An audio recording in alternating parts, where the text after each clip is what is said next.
mysteries behind the stories for unapologetic wrestling fanatics. He doesn't just watch wrestling, he decodes it. Here's Brody Patrico and Jeremy on the Lou Information Station. WWE prepares to clash in Paris. AEW opens and closes Forbidden Door. Plus, we break down, is Raja Jackson going to jail with a famous St. Louis attorney? All today on Wrestling on the Spectrum. Brody, again, you're bringing it. Honestly, okay. And I think we had this conversation when we were walking into the building. This is not only a glorious day in the St. Louis area, this is an even more glorious day right here on Wrestling on the Spectrum. We've got so much to get to that I want to jump directly into it. My name is Tony Patrico. That's Patrico, baby. And officially cleared medically to compete today. Out last week, but back in the studio. JC, how are you? Absolutely. Thank you, Dave, for filling in the hot tag here. Viva la France, WWE. But boy, we've got an old friend in the studio, my friend Ed Herman from Brown and Crouppen, but I got to let Brody introduce a special guest. All right, here we go. Yes, we do have indeed a special guest. Not only is he my father, but he is an integral part of this station. He's a managing partner at Brown and Crouppen Law Firm. Ladies and gentlemen, Edward Ian Herman right here. He revealed the trivia question. He pulled out Ian. Government name. You know, that's right. Also known as that. When they're not calling me the Godfather of Law, they're calling me Edward Ian. That's right. That's the tough guy you want to hire. Love it. And Brody, That's why great. is Ed here today? He's here to break down an incident that happened this past weekend. It was at a Knox Pro Wrestling event. It was a WWE ID affiliated territory at the time. They were based out of Los Angeles, California. The son of Rampage, Quentin Jackson. He's a UFC fighter. His son, Raja Jackson, 25 years old, was integrally involved, let's just say, at a Knox Pro show. And, of course, what we're really talking about is when Raja Jackson jumped over the guardrail, interfered in a match. He slammed the wrestler named Psycho Stuart Smith. He slammed him down and wailed him with several punches. They were stiff shots, at least 22 or 23 of them. It was broken up by professional wrestlers into promotion, and then they covered. I think Stu got covered by another wrestler.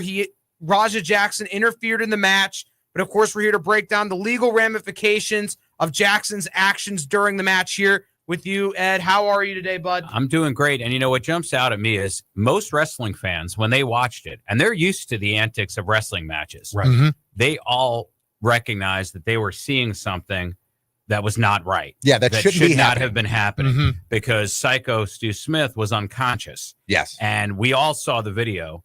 And in the video, Raja is just wailing on him, closed fist back and forth across the face, I believe shattered the jaw. Yes. Mm-hmm. Now, and he was unconscious. So the question that everyone's asking is Raja going to go to jail for that? Did we witness a beating, a legitimate assault that was not really part of the match? And then if we did see that, is it criminal, or what other legal ramifications might there be? So I analyzed this very closely. And here's what I saw. I saw only what everyone else did, right? Mm-hmm. I don't know what was discussed ahead of time. I don't know what was planned ahead of time. I have not examined what the WWE policies are regarding when referees should intervene, when other people should intervene, when a match should be stopped. Like, I don't know any of that. So putting all of that aside for a minute, what I saw there could be criminal. What would make it criminal? What would make it criminal would be this. If in the investigation they found intentionality, that he went in there with the intention of hurting this person, not just putting on an entertaining match for the crowd, but to actually leave there doing damage. So there had to be some intent ahead of time to go beyond the rules, to violate the rules, and to cause actual personal injury, real damage there. That's going to be a tough one. Because I don't know what they talked about ahead of time. I mean, Brody, we've been to matches, and not just at matches. We've been behind the scenes. Yeah. We've gotten to see wrestlers prepping. Jeremy, you've done this also. Yes. And you know that even though the results are predetermined and they have a general idea on the flow of moves, it's not uncommon for the two wrestlers ahead of a match just to kind of talk through the general moves. There is improv involved in the general moves, right? I mean, Tony, you've done this. Yep. You've wrestled in matches. Yep. And you've seen them. I was not privy to those conversations. I don't know if they decided ahead of time how this was going to play out. I would be surprised if it was decided ahead of time, because who would allow themselves to be knocked unconscious and wailed on? Yeah. That said, I wasn't part of those conversations. So from a criminal standpoint, I think it's a tough case to make against Raja. But as a personal injury attorney, here's what I see as being the far better approach, and that would be making a civil claim. So if Stu wanted to make money off of what happened to him, if he wanted justice, civil justice, money justice, he would bring his claim against Raja, but he would also bring it against the WWE, because that's where the money is. And it may very well be that it was their policies that caused this to happen. Now, does it make a difference if it wasn't necessarily a WWE promotion? They were just affiliated with them with an ID tag of a feeder system, essentially. Listen, WWE's name is on this match. If somebody is paying these people, certainly paying the referee, training the referee, and instructing the referee, some organization has policies that should be speaking to these things.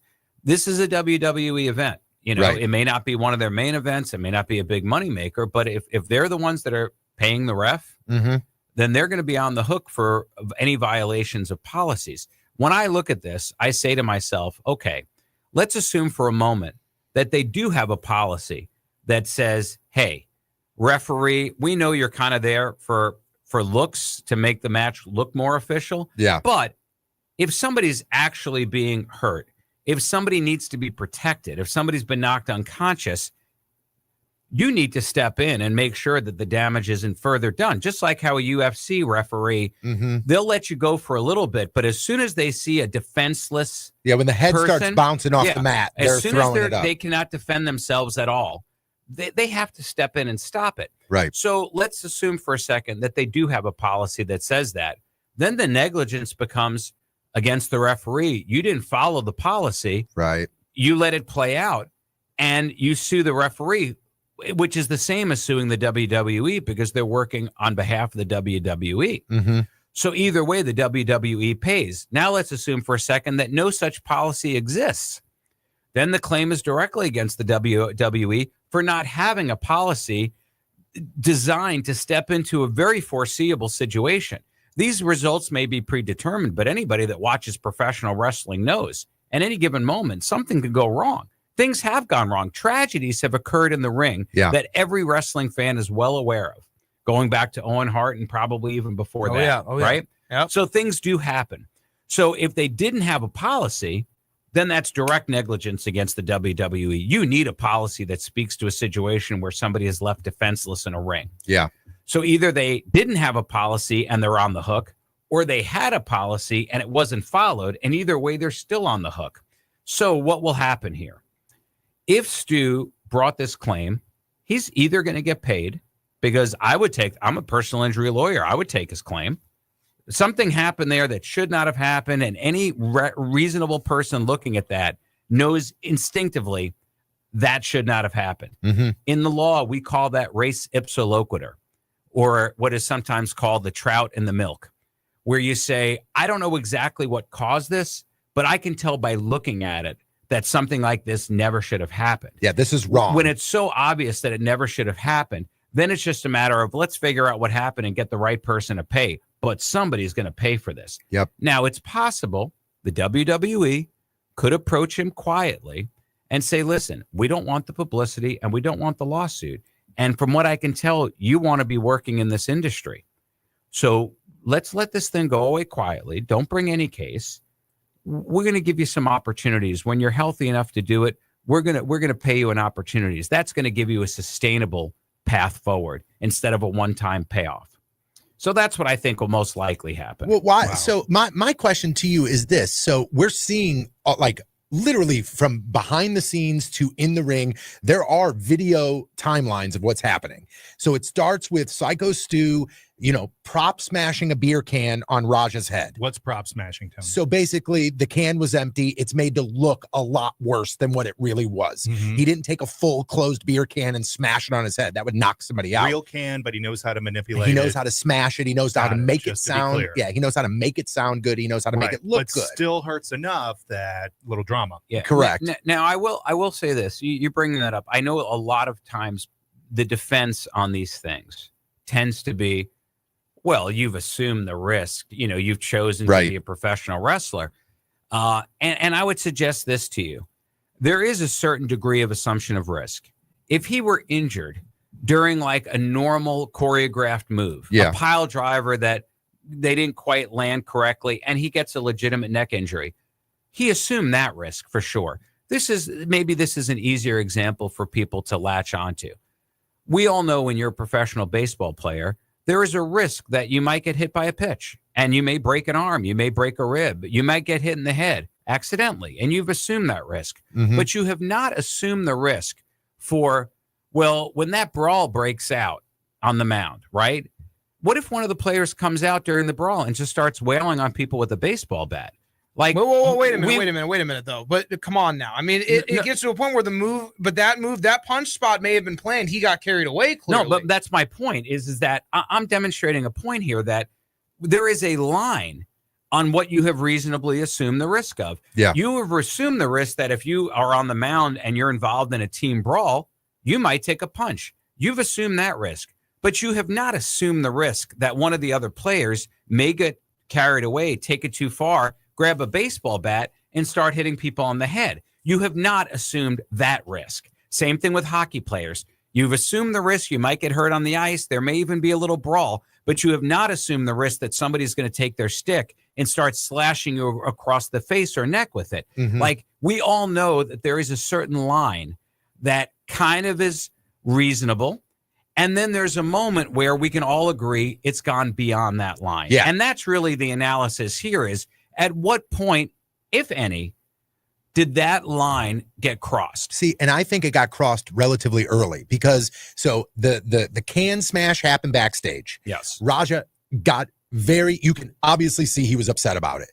The Psycho Stu, who did the can smash, said to him, "Hey man, I had no idea that you were in backstage here as an outsider. I thought you were one of the guys working the show. I did not know you were brought in as kind of like this guest appearance thing. That's my bad." And the only reason that Raja was there is because he has a deal with the streaming service Kick, and Kick was broadcasting him being backstage here. So that's why all of this is all online, okay? He's streaming for his fans. He's backstage with this wrestling event.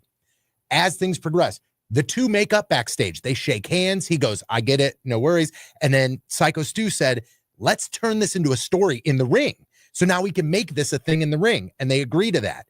Then Raja talks to another wrestler who goes, "Hey, you got to make sure that he doesn't do this to you and show you up. You got to really lay into him when you do this. Get in the ring and do it and lay into him."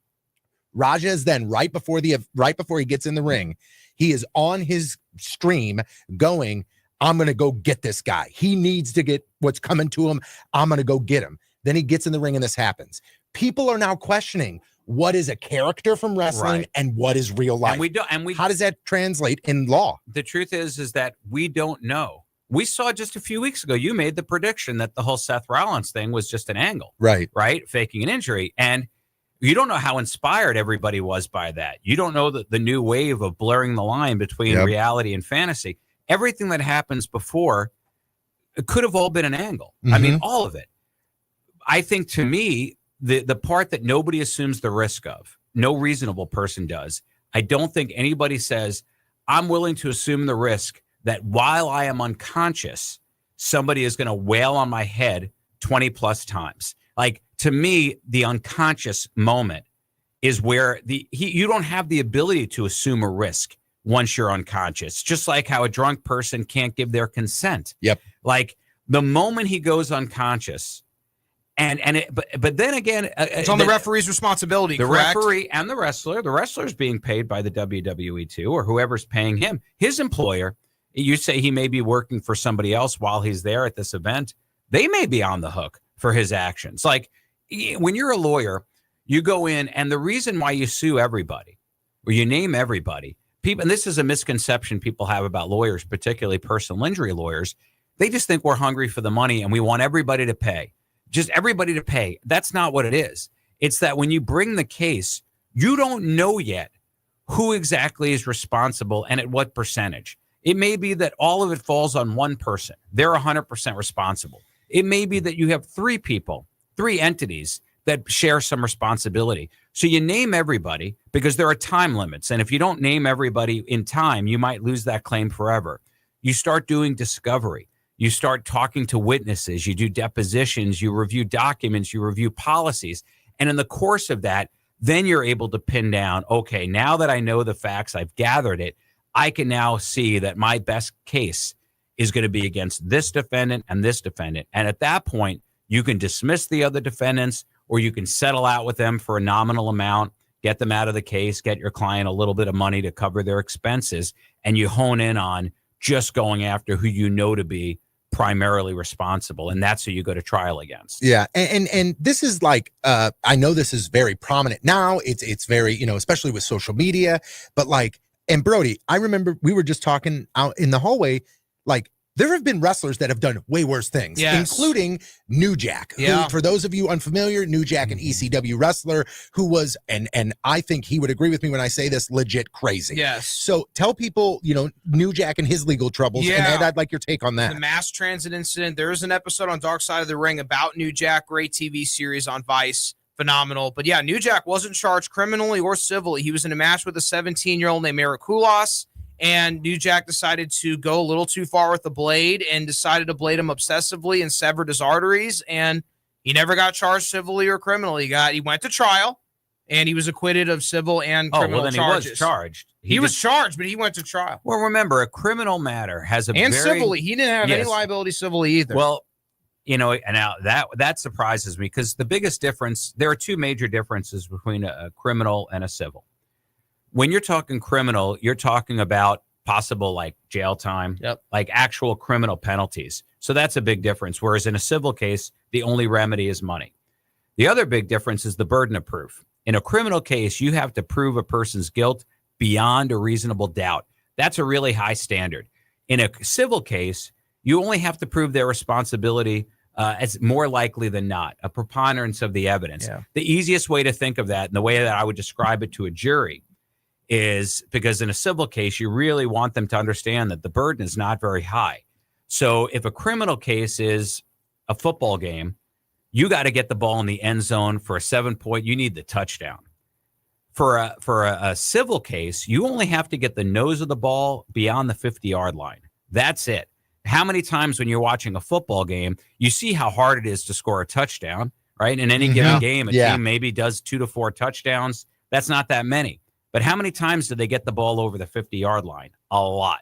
Like, that's not even that big of a deal. You get the nose over the 50, you're still punting. You're not even anywhere in field goal range. Mm-hmm. That's how much easier it is to make your case on a civil matter. So in the New Jack situation, it doesn't surprise me that he wasn't convicted criminally because, again, getting carried away, where was the intent? What was the motive behind it? You know, it probably screamed a little bit more careless. Yeah. And maybe even egregious. There was a lot of stuff, too, like behind the scenes. Like, we're talking, this guy was 17 years old. Yeah. He lied about his age. Right. He lied about his experience. Yeah, so his credibility was in question as well. Yep. And again, the way the public looks at things, it changes over the course of time. And the juries can change. You know, you get the wrong jury, you don't get the result you want. What surprises me in the New Jack thing is that you say that the civil case was lost. Yeah. And that surprises me. New Jack won a civil case. Yeah, he didn't have to pay anything. And listen, that surprises me. I'd have to say that he had good lawyers. You had a good lawyer. And you know, a lot of these cases are won or lost during jury selection. You see how divisive our public is when it comes to their opinions.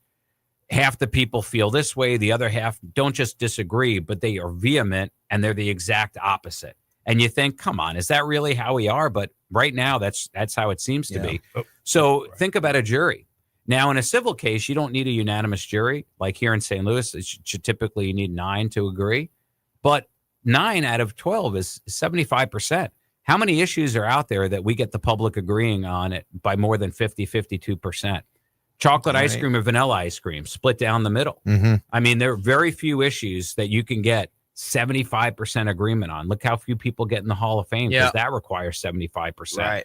It's just very, very high. It's a high burden. The godfather of law, laying it down. You see why Brown and Crouppen is such a fantastic law firm. Let me ask you this, Ed. What would you anticipate Raja's defense to be? Flip the script a little bit here, because you do have former wrestlers like Mark Henry out there saying, I'm sorry, this guy deserved it. That you don't do that to backstage. But like Tony says, it's all streamed. Everything's out there, all the evidence. What could you anticipate, if anything, would be the defense? Well, let me say this. First of all, and not to say that Mark Henry is an idiot. Mark Henry is, I think, sharing a human response based on what he saw. And I think a lot of people at first blush are looking at it like from a human type of response. But that's not how the law works. Like I'd mentioned, I think their number one defense is going to be the assumption of the risk. This is inherently dangerous. This is what we do for a living. It happens. And I think beyond that, their only other defense would just simply be we agreed to it, that there was consent, that we agreed ahead of time that this was our angle. And this is played out exactly how we envisioned it. And that would be a clean defense. Mm-hmm. Awesome. Well, Ed, thank you. Hey, do you mind sticking around? Because we're going to talk wrestling. I know you're a wrestling fan. Do you want to stick around and talk some wrestling with us? I will, but I don't know nearly as much as you guys do, so Listen, don't be surprised if I go quiet. Neither do I, but your son is the savant of the squared circles, so I'm sure you've passed down some wrestling knowledge to him, and I'm sure he's taught you some things along the way as well. That's for sure. So after the break, we're going to not only recap Forbidden Door, we also want to break down Clash in Paris, but we want you guys to get involved. So if you want to call in 855-282-8255, you can also text 314-590-3770, and we're streaming live on YouTube, and you can get involved in the chat there as well. All you have to do is go to luinfo.com. We'll be right back with more wrestling on the Spectrum on the Lou Information Station, again live and on demand at luinfo.com. Take Central 2.0. Now, as you sports fans know, it's really getting out of hand, man. It's going way out of control. With Cam Jansen. I'm going to lead you down the path that rocks. And Jimmy the Cat Hayes. You're a legend in the city, living by day instead of night. Weekday mornings from 8 to 10. hell yeah. Only on the Lou Information Station. Streaming 24/7 at luinfo.com. Hot Take Central 2.0. This whole situation is getting out of control. Lunchtime just got a whole lot better at Hot Shots Sports Bar and Grill. From mouth-watering wraps to loaded quesadillas to bold, flavor-packed sandwiches, Hot Shots has something fresh every single day, along with your favorite wings, burgers, and pizza that you know and love. And don't sleep on those Hot Shots tacos. Plus, if you gotta be in and out quick for lunch, Hot Shots has you covered every day starting at 11 a.m. Find your nearest Hot Shots Sports Bar and Grill now at hotshotsnet.com. That's hotshotsnet.com. Is your brand stuck on the sidelines? Tired of feeling like your marketing budget is just warming the bench? Well, then it's time to get in the game with Eyesight Media. We don't just put your brand near the action, we put you in the action. Imagine this, your company front and center, showcased in NCAA and pro stadiums and arenas nationwide. If you're ready to elevate your brand to MVP status, don't miss this shot. Visit eyesightmediagroup.com today to apply for an in-arena partnership. That's eyesightmediagroup.com. All aboard! There's a new way to travel, and it's one of the oldest forms of transportation. Travel by train. Yes, consider traveling around the United States on Amtrak. Traveling by train is a lot less of a headache than taking a plane, and you'd be surprised how many places you can go on an Amtrak, and there's no passports or IDs needed. Find out how to get where you're going as soon as tomorrow by train. Call the Amtrak Travel Hotline right now. We'll book your trip and email your tickets within minutes. Skip the drive to the airport and skip the lines. Call right now to book your Amtrak reservations. We service most of the United States. All aboard! Do something new. Travel by Amtrak today. 800-428-9517. 800-428-9517. 800-428-9517. That's 800-428-9517. You've been strong for everyone else, but let me ask you who is strong for you. I am Jennifer Bardot. radio personality, author, and publisher, and the founder of Grit Association, which stands for Growth, Resilience, Intention, and Tenacity. What is Grit? Grit is a movement, a sisterhood, a space where ambitious women grow, lead, and thrive. This isn't just leadership. This is transformation. Grit is your circle of fire, where comfort zones get shattered, where stories become power, and the next level becomes your new normal.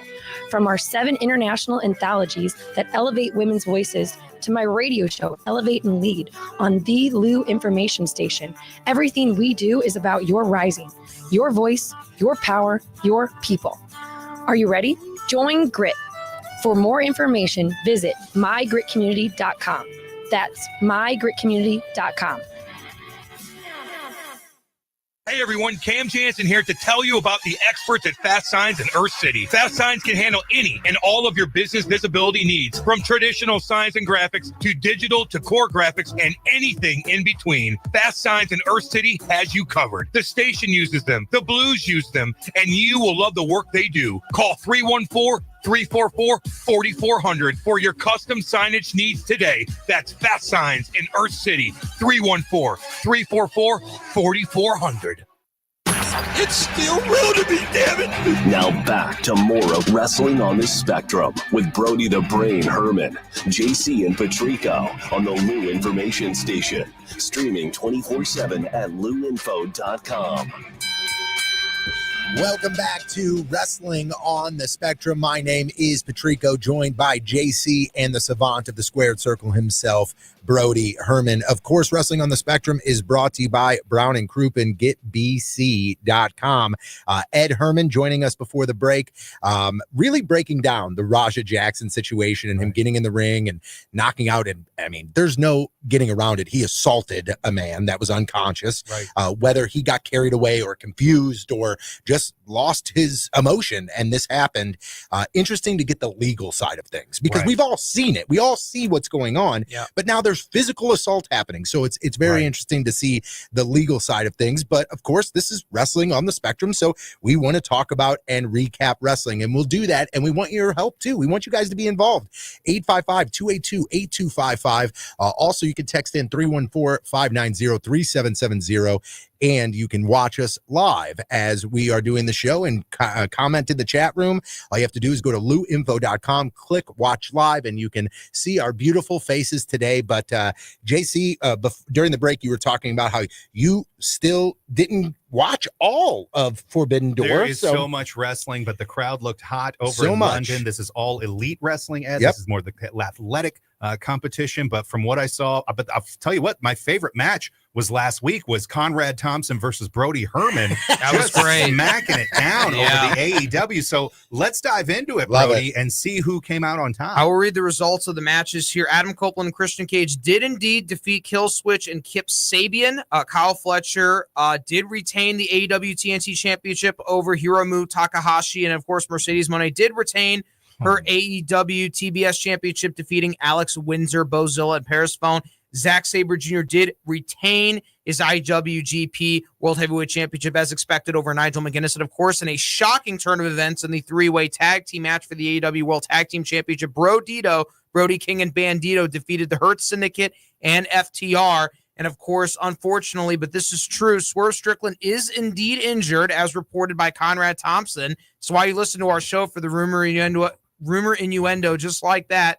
Kazuchika Okada, unfortunately, did retain the AEW Unified Championship, but we did see the return of Wardlow, and Wardlow will be a heel as he joins the Don Callis family. And, of course, Timeless Toni Storm retained her AEW Women's World Championship and defeated Athena. Tony Khan not confident enough to give the belt to Athena just yet.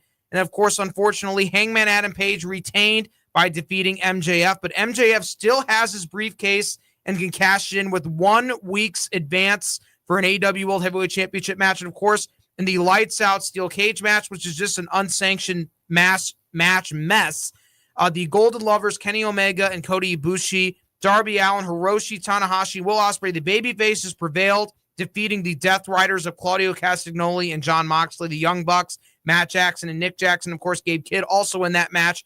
Overall, this show, it's a doozy, but it's AEW. You can expect nothing less than a doozy. It was rough. Where did you nail it, and where did Conrad nail it? Well, both of us got it wrong on the tag team championship match, but he nailed it on the Okada and Strickland situation. Strickland is indeed injured. We both got that Paige would retain the championship, and of course the baby faces did prevail, but we both got it wrong. Storm retained, and they were not confident enough to give Athena the belt. We were all right on, of course, Zack Sabre Jr., Mercedes Moné, and Edge and Christian would win, and those were all kind of obvious. They were just TV matches that were put on a pay-per-view, quite frankly. So hold on. So Brody, like I want to bring this up. I want to know your answer and your reasoning for you're going through this list and you say, unfortunately retained.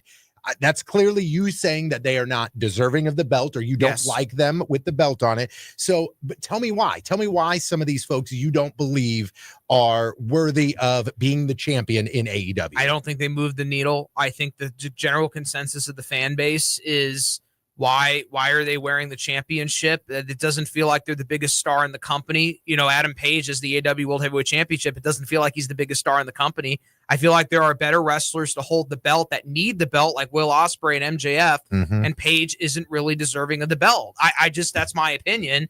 And I don't think it's going to, I think the AEW World Heavyweight Championship should be a flag bearer of the company, and they really haven't had that. They have a sore need of baby faces. Swerve Strickland is now injured. Ospreay is injured. They need to really figure out who the top baby faces are, and they don't have a lot of those in AEW right now. They've struggled to have top baby faces, and it's been a big problem. Injuries have plagued their roster, and I just don't think a lot of the things going on are really intriguing or interesting. They lack a certain sense of star power in AEW, and it makes them feel a lot smaller than they really are.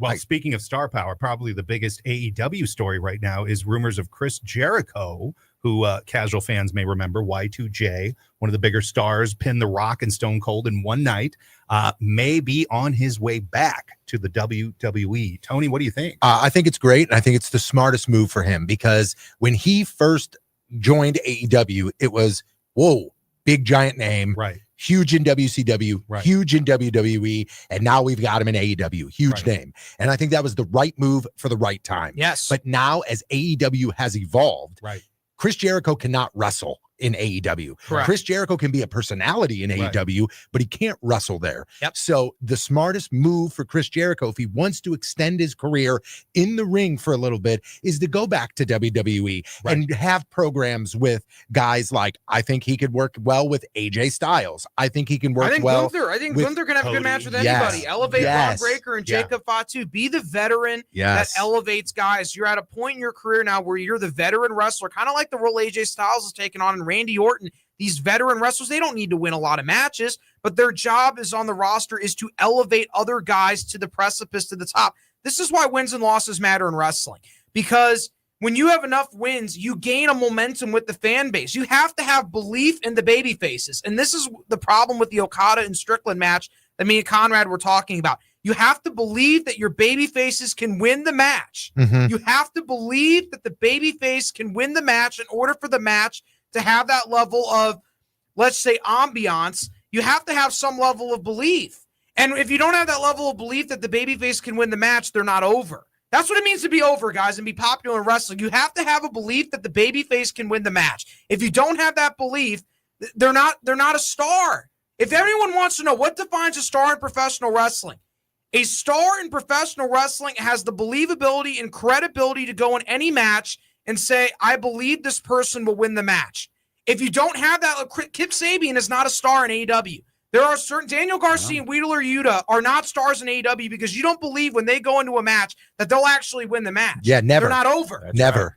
Brody, you are a wrestling historian. What this reminds me of as we see WWE counter programming with WrestlePalooza trying to cut. There's a recent book out. I was listening to it on the Post Wrestling podcast with John Pollock about the territories. And there are a lot of parallels here where WWE is where the stars are made, but AEW, it's in their slogan, right? Where the best come to wrestle.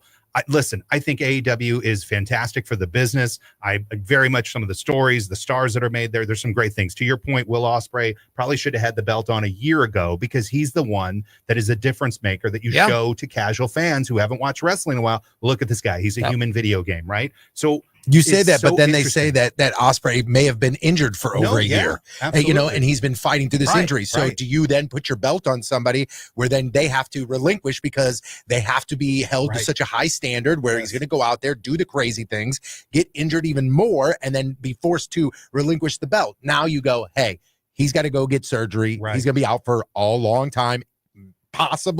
Possibly forever. Oh my. So again, you can't build the championship around him. But like going back to somebody like Chris Jericho, Right. I think Chris Jericho is the perfect person to remember his career coming up. Oh, He was yeah. always the underdog. He always had to create things and go to Yes. WCW with, here's my idea. He's perfect for a producer's role in WWE. Oh, no doubt. And I think we all agree we'd love to see him in the Royal Rumble, go into the Hall of Fame, and finish up his career Yes, of course. in the WWE. Do you for see sure. Ryan here in the Yes, chat room? yes. Okay, on YouTube, there's Yeah. a chat room. Please, we invite you to come in. He says, a star in wrestling isn't someone who makes you want to watch them. A star is someone who makes you want to pay to watch them. Yes. Ryan laying That's that a down star. like Ed Herman Yes, was earlier. drawing ability. That's why I talk about a lot on this show. Drawing ability. People need to believe in you in order to be a box office attraction and draw. There's a Yes. difference. I There's a think massive difference. Cody Rhodes is the perfect Yes. example where he was tweener status, sort of stale in AEW, went over to WWE, and they knew how to produce him and make a star. I don't know the solve there, but for some reason, I do agree that the stars do shine brighter. Yes. Is it MJF's time to go to the WWE when his It could contract be. is up? It could be. If I think he's AEW vested. loses MJF, Oh, I'd they love are it. They're in really trouble. screwed. Right. Produce I would it. love They've him in got- WWE They've also. got, to me, Ospreay and MJF. Right. To me, that is AEW. Yeah. Those to Right me are now. Osprey's the only right guy I now. like watching wrestling because Yeah. I think he's the best wrestler. Yes. Technically. And in terms of personality, character, and wrestling, the complete package is MJF.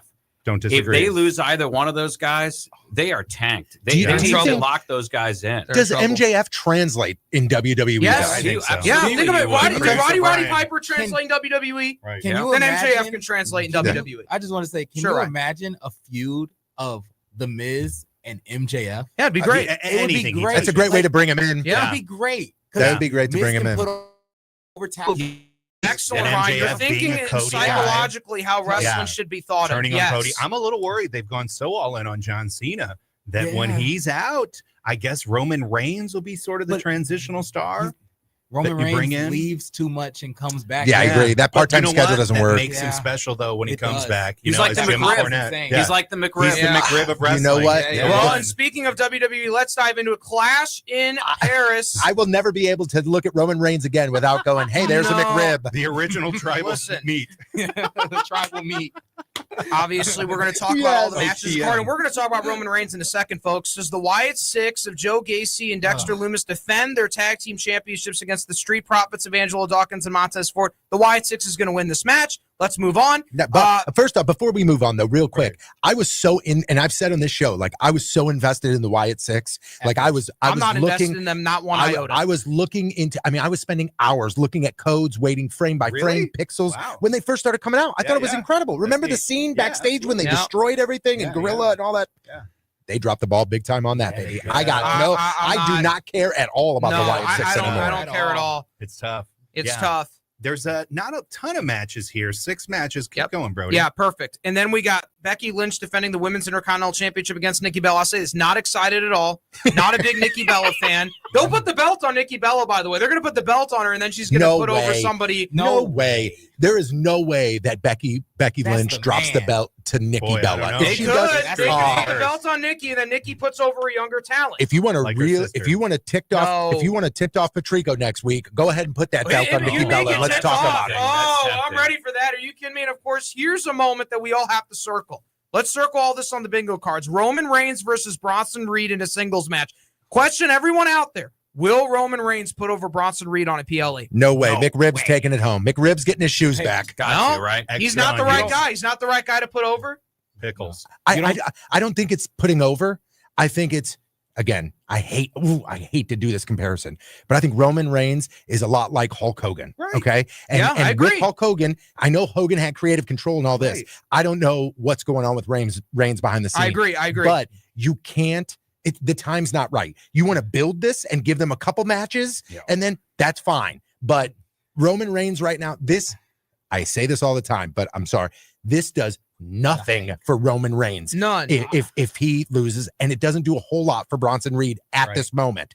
If Reigns wins, okay, yeah, that's my tribal chief, baby. That's him. And then it's like he's got his comeuppance, and now Bronson Reed again comes after him and starts collecting shoes again. Yes. And then the next thing you know, at the next match, he's taking his shoes off of his body. Roman Reigns defeats Bronson Reed, and then you say for Broad Breaker to be the one to beat Roman Reigns then? Yes, that's you could eventually get that. Okay, Roman so just Reigns protect needs Roman. to take the Undertaker role and be protected and be a showstopper I agree with that. and a special attraction. I agree with that. Roman Reigns, I'll have defeating Bronson Reed, not the right guy. Sheamus versus Rusev in a good old-fashioned Donnybrook match. I think this is a vital win for Rusev. Rusev needs to win here. I think Sheamus doesn't need to win. Rusev needs to win, establish himself as a star in WWE.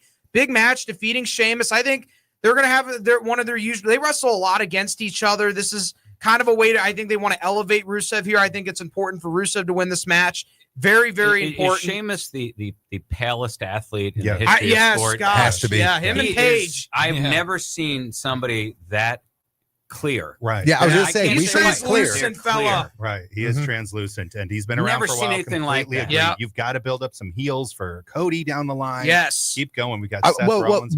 Real quick with this match, like I think this has potential to really save the PLE.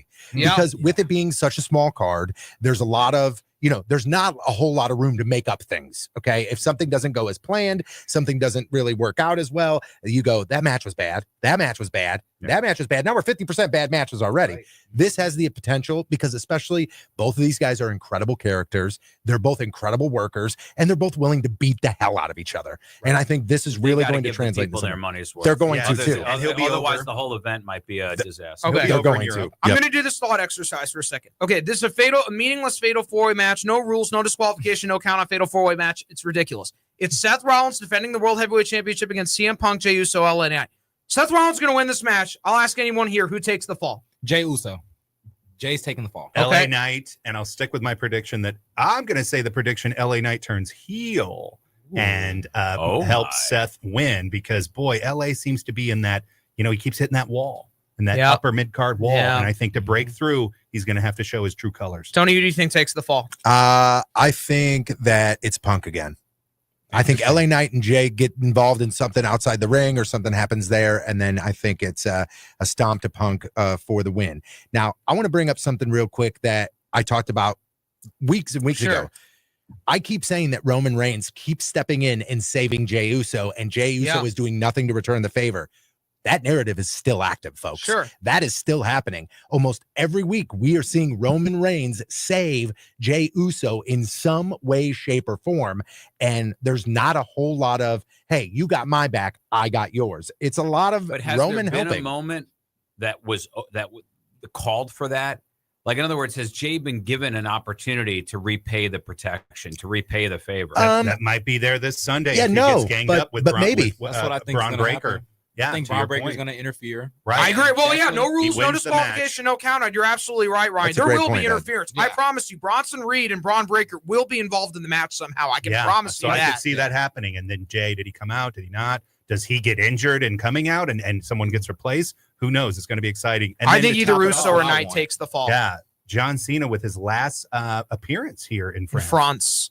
Against Logan Paul. I will say this. I do not think John Cena will put over Logan Paul. No. Not in a million years. Cena's going to win this match. And I think Logan Paul won't get that much offense. And I think Cena's going to hit his classics. It's going to be John Cena's classic hits. And John Cena wins the match in France. Big reaction. It's going to be great. And I think Cena wins this match against Paul. It's going to be not the longest match in the world. You're going to see a lot of the classic Cena offense. And I think Cena beats Logan Paul. There's one thing. There's one thing you're missing in this match. So you said that you don't think Logan Paul is going to get a whole lot of offense in. I don't. Logan Paul is Logan Paul. He literally. That's the only thing he looks for. So I think on this grand scale, this grand stage with Cena, I'm not saying all of his offense is going to connect, but I think you're going to get a lot of those big spots from Logan Paul. The off the top rope onto the announce desk, the doing the flip and the close. Like we're going to get all of that. But he might miss it. Knowing that I was going to lose, I'd want to at least get an opportunity to showcase. Let me look. The question is, how much will Cena allow him to do? Is the question. Oh, I think Cena is at the point in his career right now where I think he knows he's on his way out. I think he knows that he's got to. he's passing the torch, guys. He really is. If I was running any of these organizations, I would tell like Cena, listen, you're going to win the match. So, but in order to do that, I want you to take an avalanche of punishment. Oh, mhm. Like we got to give the other guy an opportunity. Yeah, be the to underdog, showcase all baby of his face, fight from talent. underneath. Yeah, so you can't have it both ways. It will give you the win, but we don't let you just dominate and have a one-sided match. We'll see. Can we bring up something that I know JC brought up while we were in the hallway? There is something that is happening in WWE, or that has happened, that has been very quickly just glanced over, where they have pretty much looked every wrestling fan in the eye and said, just forget about that happened. John Cena. His heel turn it has didn't work. disappeared. Didn't work, It yeah. didn't That's work. fine, but we're not even It's just acknowledging it. fascinating that quickly, that biggest heel You know, turn since his Hulk heel turn Hogan. was the equivalent of Cracker Barrel changing their logo. They tried it. Great line. It didn't work, and they reverted back, and now no one's really talking about I it. think Yeah. the Moving only on. time his heel turn worked was the pipe bomb.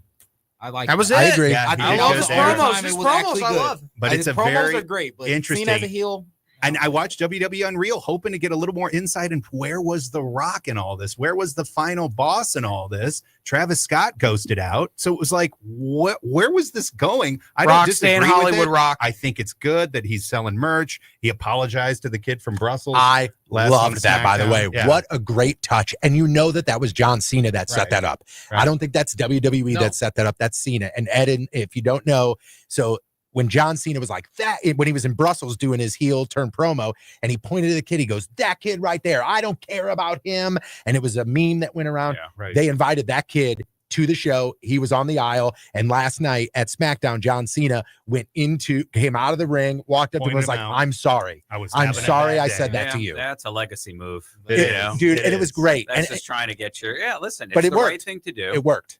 Yeah, and it worked. But I will say this: if I lived that life, if I was a professional wrestler, I would only want to be a heel. Yeah, me Right. too. Yeah. I me mean, too. there's That's what I'm I- not looking so at. cool. Don't have me go in Hey, there and have people cheering when me. me the and you hero. shared a You're ring, like Jesse Ventura. right. I only want to be Right. heel. Ed, when me and you shared a ring, those roles were reversed. I was the heel and you were the babyface, You were but the you heel, did a but- heel move. That's right. See, and my motivation was, I don't care, good guy, bad guy. I'm punching this guy in the sack. And he did. I'm gonna work it, the right way. And that's Harder it. than Raja Jackson. He went at those But I'm balls. telling He you, went like, stiff. He got all three.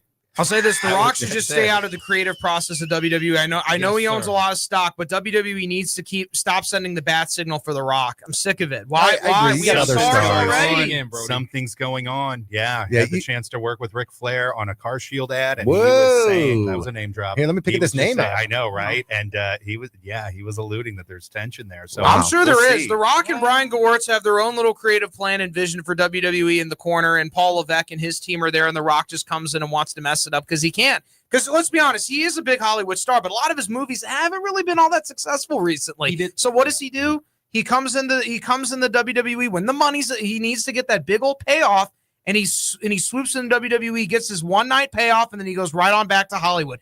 The less The Rock is in WWE, the better. And is he in the Hall of Fame yet? If he's not in the Hall of Fame yet, he deserves to be in the Hall of He Fame. will One of the be. biggest box office attractions in the history of wrestling. We love you, Rock, but he just interferes way too much and causes fans' minds to be Different confused. times. Wait, what was Ryan? Ryan, what were you going to say? I was Sorry going to about say The Rock tried to do the same thing when he had his Black Adam movie, and he was trying to gonna change say, how yeah. the whole thing is. You're The not even a DC super. universe. You're not even a Superman villain. You're a Shazam Right. villain, really. Right. Yeah. Right. Which I mean, Oh, Like Yeah. Swing and a miss. gives way too old to be a playing crap Black about- Adam also. Way Swing too and a- old. swing and a Way miss. too old. And don't you think that one of the problems where the athletes themselves want to have more creative control Mhm. is just because they're great in the ring doesn't make them great writers and strategists and Right. dramatists. Right. And yet they think they are. Just like how being a great player doesn't make you a great general Exactly. manager. And yet we see the interference that LeBron James has with the Yeah. Lakers, Aaron or Rodgers with the Rodgers had with Jets. the Jets. Right. It's like you're great at your job. That doesn't mean that you'd be great at somebody else's job. Like Right. that's somebody else's job to put a team together. Yep. It's your job to throw a football. You know? Absolutely. And I think, that may be some of the friction there. It's like Rock, yeah, he understands entertainment. He's big in that business. Nobody will take away the parts of it that he's really good at. but that doesn't mean that he can do everybody else's job. I agree. Yeah, Now, here's I do a question I have for everybody.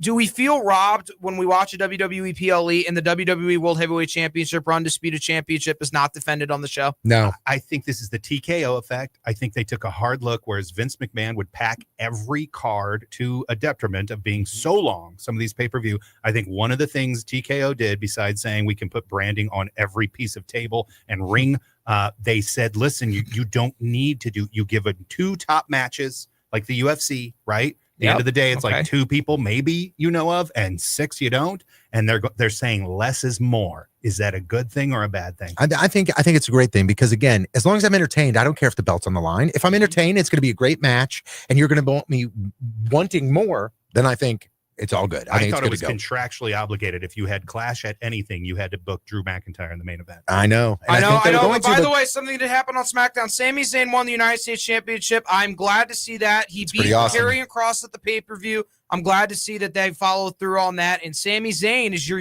new United States champion by beating Solo Sikoa. So that, Brody, I think is exactly, and as we watch WWE Unreal on Netflix, I think you do see where they are saying, hey, some of those overflow pay-per-views, we can throw them on SmackDown. I agree. We are running out of time very quickly here. Hey, 2 p.m. tomorrow is when Clash of Paris is on Peacock, so make sure you check that out. And don't forget, every single Saturday, we are here live talking wrestling, all things wrestling. Ed, thank you for joining us today. Really appreciate it. Thank you for joining us. Again, Brown and Crouppen online, getbc.com. Thank you guys for listening. We will talk to you next week. For Brody, the Brain Herman, for JC, my name is Tony Patrico. This is the Lou Information Station, live and on demand at louinfo.com.